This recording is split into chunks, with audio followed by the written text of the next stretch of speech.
এবার শাকিবের সিনেমায় দেখা মিলছে বলিউডের জনপ্রিয় আইটেম গার্ল নোরা ফাতেহির। প্রথমবারের মতো বাংলা চলচ্চিত্রে নোরা ফাতেহির আগমন একটা টানটান উত্তেজনা তৈরি করেছে সিনেপাড়ায়। শাকিব যে শুধু দেশের মাটিতেই নয়, গোটা এশিয়া জুড়েই এখন দাপিয়ে বেড়াচ্ছে, যার একটা বাস্তব সাক্ষী হতে চলেছেন নোরা ফাতেহি।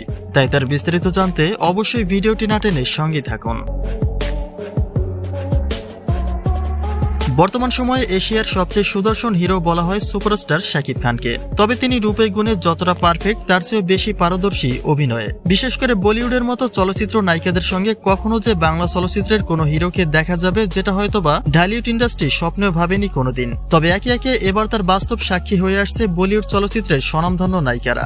বিশেষ করে সোনাল চৌহানের পরে এবার শাকিবের সিনেমায় দেখা মিলছে নোরা ফাতেহির। ঘনিষ্ঠ এক মাধ্যম থেকে জানা যায়, শাকিবের তুফান সিনেমায় আইটেম গার্ল হয়ে আসছেন নোরা ফাতেহি।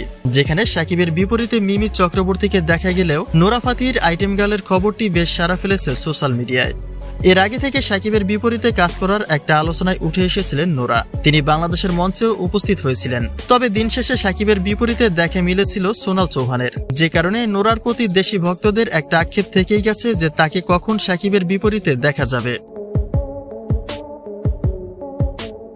তবে শাকিবের নায়িকা হয়ে না এলেও শাকিবের সিনেমায় শুধুমাত্র একটা আইটেম গানে পারফর্ম করবেন বলে জানা যায় নোরা ফাতেহি। তার এই ক্ষণসময়ের উপস্থিতির খবরেই একটা সাড়া ফেলে দিয়েছে সামাজিক যোগাযোগ মাধ্যম জুড়ে। কেননা নোরার মতো একজন নায়িকাকে যদি বাংলা চলচ্চিত্রে দেখা যায়, সেটা নিশ্চয়ই দেশীয় সিনেমার জন্য অনেক বড় একটা অর্জনের বিষয়। বিশেষ করে শাকিবের সিনেমা এখন ওয়ার্ল্ড ওয়াইড পরিচিতি পাচ্ছে, আর সেখানে এ সকল নায়িকাদের শাকিবের সিনেমায় দেখাটা নিঃসন্দেহে বাংলা চলচ্চিত্রের উজ্জ্বল প্রতিচ্ছবি বলা যায়। তবে এই বিষয়ে আপনার কোনো মন্তব্য থাকলে তা কিন্তু নিশ্চয়ই কমেন্ট করতে ভুলবেন না।